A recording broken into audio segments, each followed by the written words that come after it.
today we got a 6-piece light bar from Amazon. I'm just in the finishing process of putting it up. There's a couple things you can do with it. You can put it in a series back and forth like I am, and I just wrapped it back and forth. I'm putting it on with the double-sided tape that comes with it. Very sticky. Goes up very easy. Okay. The other thing you can do with it, you can run it all in one piece, and you connect them into the connections here, and that can attach to each one of these, and they give you multiples. The other thing comes with little clips. These are just double-sided tape. You put these on, and you clip those underneath to keep everything secure and out of sight.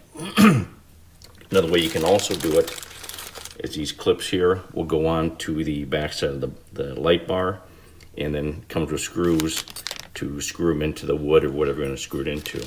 Like I said, they do come with multiple double-sided tape. It is multifunctional. It is very bright.